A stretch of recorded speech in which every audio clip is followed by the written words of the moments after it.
You're now live. Hi. We have to wait for a second to have everybody come on in, I think. Sure. Ah, I see people. Oh my gosh, hi Broadway Evolved. Let's see. Yes. Woo! Woo! Hi everybody. I'm waiting for Betsy. Chris is here. Oh my gosh, hi. Hi. Hi everyone. Oh my gosh, I love it. We have Alexa and I see Chris is like currently FaceTiming in, waiting for me to get out of here so he can actually really join. I wanted to give it to you real world style today, you guys.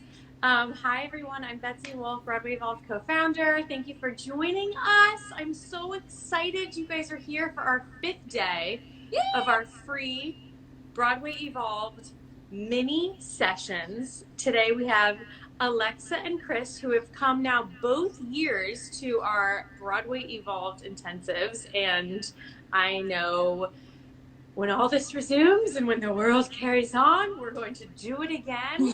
And if you haven't been, really quickly, I'll do a shout out. If you guys haven't been able to watch all of these, guess what? They've been uploaded to our new YouTube channel. What? Yes, our co-founder has been putting them up on our YouTube channel, which is amazing. So you guys can watch it for free anytime. Because, you know, we all need to be at home right now and staying safe. And so we adore these two. Can you guys really, really quickly, this is going to be different than any other day this week too. Can you guys share, like, what is the 30-second version of like what is vocal pedagogy? Like, what is it that you're going to be imparting on us today? And I know that there's also going to be like something really fun for students to work on. And then you guys are coming back and going to work with some people and you're going to announce that. And I'm really, really excited about it. Just saying. But like, tell me about vocal pedagogy, like the 30-second version of why what you have to say today is going to be so important too, and the perspective. Sure. Chris, you want to start? Sure. So vocal pedagogy is basically how to teach voice. So if there are educators out there joining the stream watching us, we have some cool ideas for you, some knowledge that can help enhance your own teaching. And, so Alexa and I love working with the educators every summer and helping them bring more knowledge to their own students. And Alexa and I are also singing teachers, which is a different sort of thing than actual vocal pedagogy. Pedagogy is how to teach singing. When we work with students, we are teaching them how to sing and improving their vocal function, working on those trouble spots in the voice, all that kind of stuff. Yay! Excited to sort of continue to work with both the educators and the students in this little mini lesson. And that's amazing. So for those of you who couldn't hear that, to recap, if I'm hearing what I'm hearing, educators who are watching today are going to get some amazing exercises for their students. You guys are also vocal teachers. You also both sing, so you understand the voice. So your concept is huge. So listen up, everybody. I'm going to get out, though, so Chris can actually join live and people can actually hear him. All right? Okay, bye. Have fun. Bye, Betsy. Okay, Chris, I'm going to invite you in a second. See, or request to join, maybe? Let's see. Okay, let's see what we can do. Oh, I see. Here. Let's see. Add. Yeah! Okay, hang on. Hey! Hi, everybody! Okay. Oh, man. I'll just add onto the vocal pedagogy thing. To me, vocal pedagogy encompasses everything, too, about vocal health and technique and how to sing a song and the message and also really healthy vocal function. So on top of like how to learn to sing, it's also all of the other aspects about being a performer and a teacher. So it encourages, your musicality and all of that stuff as well. So it sort of is a little bit of everything. Absolutely. And I just want to say, as we move forward with this, one of the big challenges in our field as educators is the terminology in describing what's happening in the voice. And Alexa and I work together pretty closely. We share common language. It's based in science and research that's out there. But just to get things kind of everyone on the same page with this, the first sort of tidbit of information is that there is a size component of your instrument. That's the size of your larynx, the length of your vocal tract that results in the voice that you have. And it's unique to everyone. But there are a couple of things that remain consistent. Larger instruments make lower sounds. A tuba is lower than a trumpet, even though they're in the same family. And as of right now, there's a pretty big size difference when we talk about an assigned male larynx. A larynx inside of a person who is assigned male as a sex at birth versus an assigned female larynx. So in this lecture, when we're using male and female, it's literally just to reference the size of the instrument, because gender is very, very different than sex. We have people in our community who are intersex, which is another sort of complicated issue as our field evolves. How do we include everyone and make sure that everyone is seen and heard? And right now, our terminology is a little bit limited. So little challenge is if anyone can come up with better terminology than male and female to describe the size of the larynx, we're here for that. Please do. Message. But when we say male, yes. I'm referring to vocal pedagogy, right? Vocal pedagogy, PEDAGOGY. Yes. Don't spell it with an I like I do. Spell check has ruined me. In any case, so male and female refers to size. And the other thing about vocal health is that Alexa and I both work as part of voice care teams with artists and performers. So a team is someone that includes a medical doctor, meaning an ear, nose, and throat doctor. One who focuses on the voice is a laryngologist. That's a specific specialization. And then there's a speech language pathologist. This is someone with a license who does voice rehabilitation of injured singers after surgery. Then there's us, the singing teacher. So we do sort of long-term management and habilitation, right? That's yeah. spelled, right? Yep. We do long-term habilitation and retraining of singers. Singing teachers, unless they are a licensed speech language pathologist, do not do voice rehab. Correct. It's a very, very important difference. Everyone has their role to play. So while we sort of understand some medical things peripherally, so we can work with doctors and speech language pathologists, we are not medical experts. So if you guys have questions about, things about the voice injuries, things like that, we can try and answer those, and we're happy to. But the best thing to do too is reach out to our colleagues in the field. NYU has this amazing feed going on where they're interviewing SLPs and other voice teachers. Get as much knowledge as you can during this time. This is a great time to sort of keep building your toolkits. And Chris, let's rewind for 2 seconds and just say who we are really quick. I know Betsy did a little intro, but just so everybody knows, in case you're new to BroadwayEvolved, because we kind of jumped right in, but I just want to say that Chris and I are best friends as well as colleagues, and we've been together for like a few years now. I'm Alexa, and I'm from New York City, and we're both here in New York, in our homes, and I'm a singer and a voice teacher, and yeah, I'm a professional actor, and I went to CCM for musical theater, shout out, as well as got my master's in vocal pedagogy, music and music ed from Columbia University. And that's where I met Chris. And Chris, you want to just tell us who you are? Yes, and this was so on brand for me, just like plowing right into the content and ignoring introducing myself. Oh, and wait, I see a great question. So if you guys have, I'm going to try to like keep them in my mind, and we'll try to get to a few. And this is a really good one, and we'll go back to this. What's the difference between a voice teacher and a voice coach? Thanks, Elise. Put a pin in it. Yeah. So yeah, I'm Chris Citera. I did my undergrad at Ithaca College. And then I came to New York, a professional actor and singer. Then I met Alexa at grad school at Columbia, where I studied vocal pedagogy. I've worked with a number of teachers in the field who have sort of mentored me in my own teaching. And I'm always excited to work with anyone who wants to sing. And we both also teach at CAP 21 in their BFA program. We both have taught at Columbia a little bit. I work with the MFA actors up there. And yeah, so that's sort of our spiel. And regarding the difference between a voice teacher and a voice coach, which is an amazing question, the terminology, again, is a challenge. It's a little confusing. Hey, Adam. Oh, there's one of my CAP students. Hey, buddy. So a voice teacher here in New York typically refers to someone who is more of a technician. This is someone who's going to focus on really helping singers develop their technique. And there's someone who typically has an understanding of anatomy and physiology of the Yeah. larynx and the vocal tract, of acoustics, which is the way that sound is sort of propagated through the vocal tract. So that has to do with, vowels and things like that. There are people who might understand vocal health and voice disorders. Some voice teachers work with SLPs and ENTs as part of a care team. Some do not. It's all cool.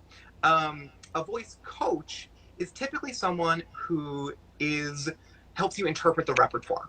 We do a little bit of that in the studio, but voice coaches really specialize in this in terms of the acting, the musicianship, the style. They're typically pianists first, whereas most voice teachers, there are some differences, most voice teachers are singers first. Some are also amazing pianists, and I'm like, that must be nice. Dreams. Yes, and I'll say, as a performer myself, I have both.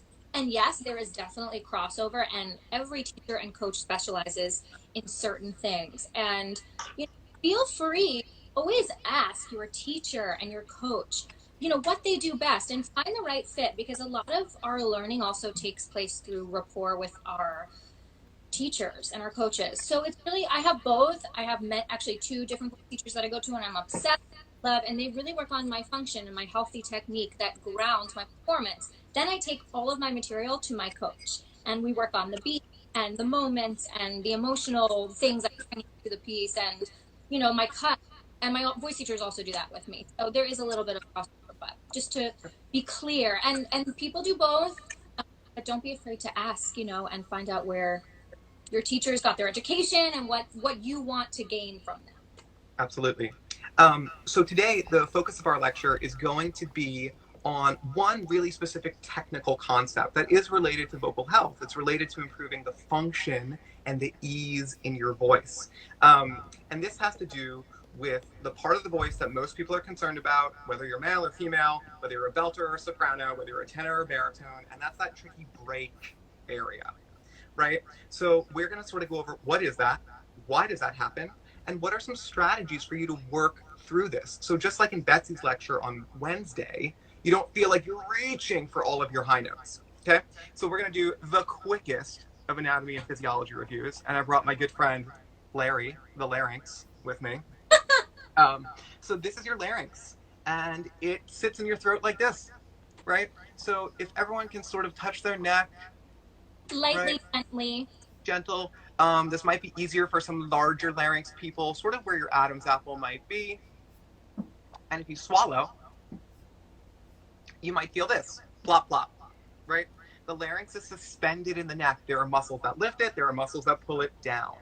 And inside of the larynx, there are also muscles in the larynx, outside the larynx. It's very, very complicated. But for what we need to know is if we look inside and you see that little blue line, that is representing the vocal fold, that little tiny thing, right? And the vocal folds sort of get pulled and moved around by the other muscles, and they vibrate in different ways. The breath is the power source. It meets the vocal folds that vibrate together, and then that little vibration is sent through your vocal tract, your throat, and your mouth into the sound that we hear in the world, right? So the big thing about the vocal folds is there are a couple of different ways they can vibrate, and we're going to use sort of the terms that come from speech language pathology. The first is called mode 0. I don't know why they didn't start at 1, but they started at 0. It's so confusing, so don't get confused, because it is so confusing. I'm like, mode 0, what? Yeah. What we might refer to that as is vocal fry. So if everyone can really under-energize, give me your best, like, Kardashian. And try this. Oh, yeah. So a little vocal fry. It's low energy, low airflow, really relaxed larynx. It's not very loud. So people are always like, oh gosh, vocal fry in my speech. Is that dangerous? Not really. No, there are some therapeutic things for vocal fry. I've seen speech language pathologists use it to elicit certain things. But it is just a function of the larynx, and it's not efficient. It's not loud. So if it's habitual, it's not the most efficient way to get your voice out there. Right? And I think, especially like for me as a female, if I speak with a lot of vocal fry, like all the time, I notice I do it if I'm tired, if I'm already tired. So it's not the most efficient way to speak, which it's not like bad for your voice necessarily. I mean, maybe if it's habitual all of the time, we don't want to speak in vocal fry, but yeah, it's you're not going to hurt yourself by just going. Right. At least. And then there's mode one. Mode one is the heavy mechanism of the voice. The vocal folds that sit in your neck are thick and fat when they're coming together. A lot of their mass is coming together. So if you were to take all 5 fingers and smack them together, which you can do, you can feel the sort of power there. You can feel that there's a high sort of intensity there. So that's our heavy mechanism, which sometimes people will call chest voice or speaking voice or modal voice, right? So that's mode 1. Then there's mode 2, and 2 is the light mechanism, right? So for males, that's falsetto. For women, that's sort of mix and head voice. I bet you crazy voice teachers that are like, hello, welcome to the studio, right? We all have those teachers, and they speak only in head voice, and it's hilarious. I loved them. That was a thing, yes. And in head voice, it's as if you were to, it's like stretching a rubber band, right? So it's the same amount of material. The vocal folds don't like lose or gain materials, the same amount of mass. It just gets displaced. So it stretches out. So if you take, instead of big, thick fingers slapping together, 2 little fingers and tap them together, you get a softer sound, right? They can move together faster. They're tenser. Another way to think about it is, I'm sorry if this is out of tune, is this would be closer to modal voice, the thickest, fattest string on the guitar, right? Low pitch, loud sound. As the pitches go up, the vocal folds get thinner and tenser. This is more like mode 2, right? Thinner vocal folds, higher tensity. We get that this quality, thicker vocal folds. There's more pressure underneath them. We get modal voice. And the break, or the passaggio in Italian, which means passage, is where those 2 intersect, getting from one to another. So for guys, we have chest voice, chest voice, chest voice, modal, modal, modal, modal, modal, modal, modal, modal, and then we flip to falsetto at a certain point. That was really good. Thank you. Thanks, Nestle. And what happens is we have options, right? Normally we have to get that falsetto going so we can just stretch out. And then we learn how to negotiate the voice to bring up that modal voice above the passaggio for full voice singing, right? And this happens lower than we think. For baritone voices, this starts around B flat below middle C, which is way lower than we might think. Most baritones are like, oh, my F and G is the F and G is the top, right? So it sort of starts around B flat and then goes up from there. That's where that overlap starts. For tenors, D flat, D, E flat, somewhere in there, a little higher. And here's where things get crazy. Women have the same break at the same pitch range. For guys, like I said, it's exactly the same spot, give or take. And it's different for everybody. So it's not like this is a generalization, right? It is not like this is your break. Everyone has their break between D and E. No. But it's around the same spot in the same octave, which is crazy to me. It's always like... It's a lot more obvious for larger larynxes. So for me, if I'm going up, up, up, up, up, up, up, up, like you're going to hear that break, and it's going to be pretty dramatic. For females, smaller larynxes, it happens at the same place, but it's at the bottom of the voice going into the middle. So in my studio, I see a lot of professionals and a lot of developing singers too, sort of plow right past D and E and F sort of down there and carry up that heavy mechanism to A, B flat, or C, and then flip. And you're like, oh, my break is at B flat or C. And it's like, not quite. You've sort of moved the break up there. That's essentially what belting is sort of moving that passaggio, carrying up that heavier mechanism past the passaggio. So, and I want to be really conscious. Like, I want you guys to start, especially while we're all here at home, I want you to start playing around with different notes and different things. It's really important to kind of feel. We always focus on the sound of our voice, what it sounds like. Oh, it sounds like crap. It sounds beautiful. It sounds really healthy. It sounds really smooth and pretty. Or it sounds like bad today, whatever, right? So really start to focus on the way that it feels as opposed to the sound. Because remember, we're inside, just like our instrument is inside of us. And so it's not always the same.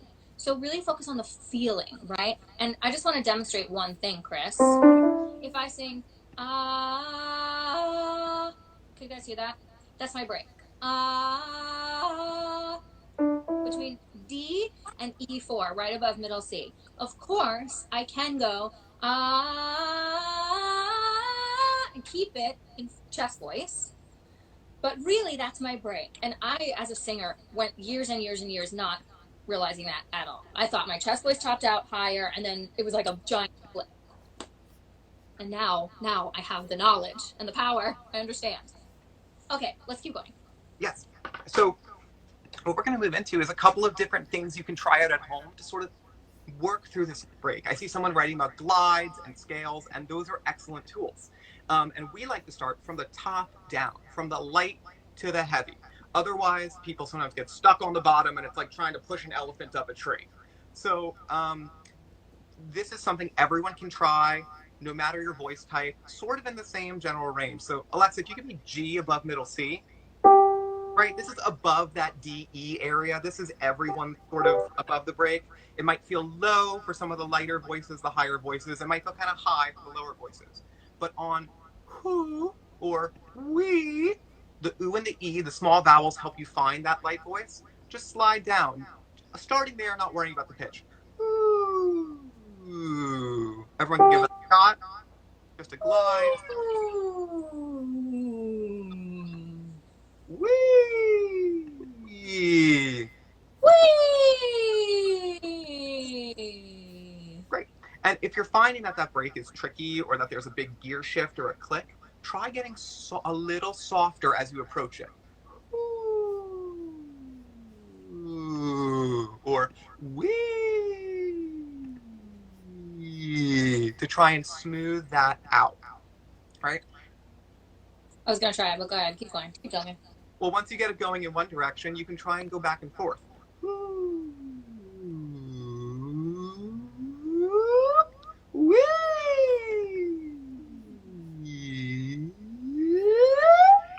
And sort of play around with that, just trying to make it as smooth as possible. Those glides are huge. And don't be afraid of your break either. Like, you're not going to hurt yourself by doing that. It's fine, right? And I'm making mine super dramatic now so you can hear it. But it's fine. It's fine to sing right over that break back and forth. It's actually a really good thing to do. Yeah. And the first step, because everyone, the guys are worried about the F's and the G's and the A's in music theater, right? The really high chest voice stuff. Women are now really concerned about the high belt, C, D, E, F. And the first step to finding this is to reconcile the break. Get it going where it is before you start carrying the weight up. So we'll show that. I just saw a question about SOVT and straw exercises. So to just address that quickly, SOVT, there it is, stands for semi-occluded vocal tract, right? So semi-occluded, partially closed vocal tract, right? So anything that shuts your mouth. So that could be a lip trill, rolled R, raspberry, humming is semi-occluded, M, N, N, G, any kind of TH, Z, V, those are all semi-occluded. And then there is singing through a straw. Ooh. And what this does is it balances the pressure above and below the vocal folds, which can be useful. So glides on any of those.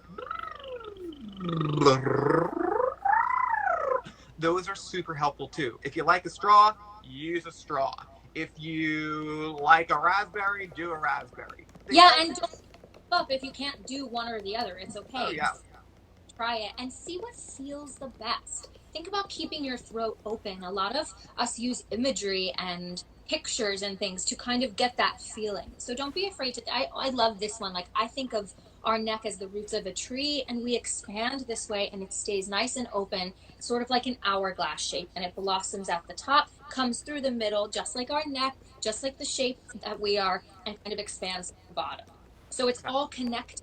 In line, and it's vertical. That's sort of where people always say chest voice mix, head voice, right? Exactly that. But yes, we feel resonance there, but we're our air and our sound up and over through our entire system, and it's all connected. It's not separate. We're not floating heads, right? I see a lot of that too. We're singing right from here or right from here. It's Yep. all connected. Absolutely. And we want to be able to move through these registers and blend these registers. So it's the illusion of having one voice. But the truth of the matter is, you're moving through these vocal modes, these vibratory patterns of the vocal folds, from mode 1 to mode 2. Ladies, I'm sorry, like, it's just another example of male privilege. You have another break, which is acoustic at the top of the staff, so your vocal folds are still in mode 2, but then you got to change the shape so you get to head voice, and then you got whistle, right? So I just have right? It's like all that. Mine sort of feels like EF. Maybe I could push my mix even higher, and that's very confusing, I know, and we can talk more about that later. But yeah, there's 2 for us. How fun! Yes. So after you get those slides going on whatever you like, ooh, if you make ooh small enough, it's almost semi-occluded. Ooh, ooh, right? You want lots of air out coming through there. I like to feel that kind of buzzy thing. Yep. And then once you have that going, you can put it on pitch. I like octave glides. Sometimes people like fifths. So Lex, if you give me the G above C again. Yeah, middle C. Yep. Yeah. Oh, not soprano G. No, not today. Oh. What I know. So, then you're just gonna slide through the octave. Or wee, sort of dragging it down to around that D, E area. Tenors go a little bit lower. Baritones try to go down to B or B flat. Try and drag that down just on the slide.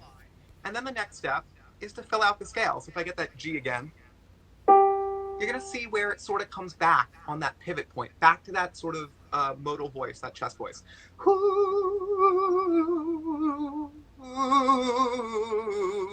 Or wee. So me, I'm a tenor. I sort of come back around D, right? Some people might transition lower, but be conservative to start. Drag it down until it just sort of blends in, right? And if it breaks, right? Just get a little softer through it. Oh, yes. My life is cracking. I'm a tenor. My life is cracking. Softer. Think softer, especially when you're trying things out, because we all sing so hard, so much, all the time, right? It's like balls to the wall. Yes. Oh my God, I'm belting. I'm singing in my head voice. It's so intense all of the time. So it's not about singing less. It's just about feeling the control for yourself. Yep. And once you get the control, then you have all of the freedom in the world because your voice will be there for you. The technique will be there for you. And so, yeah, I mean, just try it out. And the cracking it's not bad. It actually sounds really beautiful when you do it, Chris. Like, it's like so balanced. And I want everybody, find your head voice, find your falsetto, right? Yep. You might not like it, but like head voice to me is the key to life. So get into it. And that's amazing. It also is a great tool for marking. It's a great tool for marking when you're learning music. No one wants high note anxiety. So if you're just like, what are the notes and rhythms? Flip, yeah. So you know where it is in your ear, as opposed to being like, oh, I guess I gotta reach up for it. If you're not in performance or you don't need to, flip. Okay, so I feel like we have to wrap it up pretty soon. Yeah. The last little tool I want to just give folks is how do we get from that to something where we're bringing up a little more weight, right? Okay. Yeah. So what you can do is that come through the break, and then try and go back up on a more open vowel. Ah, o. Those all are going to encourage that heavier mechanism by itself. And ma, ma, ma, ma, ma. I like to put a little consonant in the front, like a ma. It really helps me instead of ah, because if you hear me sing ah, ah, ah, right, have that glottal, and we'll talk about that at a later time, but yes. So I like the ma because it helps bring your articulators here, so we're taking it out of that ma, ma feeling, and we're putting it right here in the front, and we're using ma, ma, ma, ma, ma, and we're staying in chest voice. Does that kind of make sense to everybody? Yes. Okay. Yep. And if I see a question, how do you access your head voice? Any kind of semi-occluded thing is great if you're having trouble finding it, right? So just a little siren, woo, wee, or it doesn't have to be super high. We're just looking for that lightness. Anything that makes a little more airflow or makes you more conscious. So yeah, so going back and forth through that break, up and down. And if you get stuck, ooh, ooh, ma, ma, ma, ma, ma, it's a little too lifted, right? Ooh, ooh, flip it, ma, ma, ma, ma, ma, or ooh, ooh, ma, ma, ma, ma, ma. Then you can start to bring that up. If people have questions about mix versus head voice, we could do a whole nother live on that. That is a very specific thing that really most smaller larynxes, female larynxes have to deal with at the top of the staff. That's the octave away from this break. Yes. And just to be clear, how Alexa and I use the term mix means mode 2 at the vocal folds, right? So it's the same mode as head voice. That's what we use. If you got 10 voice teachers in a room to define mix and said you can leave when everyone agrees, no one. Yes. That's our definition. I would say teachers have so many different understandings and ideas about mix, chest, head, and these are all vocal registers, and there's a big like discussion about this, right? So I usually ask my female singers, okay, does your mix feel more heady or more chest singing in it? Does it feel like chest voice or head voice? And you can ask yourself that. There's really not a right answer. Mine feels like head voice, right? So even though it could sound belty, and that's sort of the idea in musical theater, it's essentially my head voice vibration, I would say. And we don't want to fool anybody, right? Like you don't want to have a mix that sounds like a belt, because sometimes you need to belt, especially as alpha or whatever, right? Like mixing ain't gonna cut it. So you sort of have to be able to do everything, but take all of the like preconceived notions away and start at the very beginning. Find this first break, really be easy with yourself and kind to yourself. I'm really into, our voice is part of our identity. It's how we communicate, and we forget that sometimes, and it's an emotional experience. If you ever if you're crying and your throat tenses up, you can feel that immediately. So it's really, this part of our body is very emotional. It holds a lot of tension. People are always like, my neck, my back, right? So be kind to yourself and just experiment. You really can't go wrong. And during these crazy times, this is a great time to sort of take the pressure off of performance, take the pressure off of yourself to deliver, and focus on the process and sort of exploring and enjoying the process. Because if you can line up these basic building blocks first, it's going to be so much easier. It's going to be so much easier when we're all ready to get back out there. And you're going to be so much farther ahead because you've taken the time to invest in yourself and focus on the basics. Some of these concepts that we're talking about, mix versus belt versus head voice, it is very complicated. It's certainly more than 30 minutes worth of a lecture that we can do. What I'd love for you to take away from this is, can you find that light voice? Can you find your speaking voice? And can you glide through them and start to play around with them? We uploaded a worksheet that summarizes this content and has those exercises on them on be.com/homeschool. You'll be able to review the lecture and see it there. If you have other questions, please reach out to us. Yes, we're on the I don't think we have anything else to do during quarantine. We are teaching voice lessons online, both of us. So we're happy to help in any way. You can just DM us or email us. All of our info is on the Insta. Absolutely. And yeah, we are so excited to see you guys this summer at BE. We can't wait. There's just so much. This is never ending. The voice always is. And as you grow and as you age, your voice changes. So just love it. It's a part of yourself. And I'll just say, pedagogy links to performance. I love the idea of performance and pedagogy and performance. So what you do in the studio, what you do at home to practice, then you put it into your performance, whether it's at school, in college, on Broadway, wherever you are. They go together, so they're not separate. So your warm-ups inform your repertoire. Absolutely. So yeah. And on Tuesday, that's what we, I think, love to do, is work with a couple people and sort of see how we can integrate some of these vocalises into the repertoire to sort of connect those dots, because the last thing we want is people being expert vocalizers, right? It has to serve the music and serve your technique and serve your storytelling. So it's a means to an end. Okay, BE, we love you. Thanks, Betsy and Cynthia. Yes, thank you so much for having us. Like I said, if anyone has questions, please reach out to us. Please, we're like more than happy to have nerdy ped conversations. Um, Yes, love it. We're voice nerds. Hashtag voice nerds. Hashtag voice nerd. All right. Bye, you guys. We'll see you soon. We'll see you next week. See ya.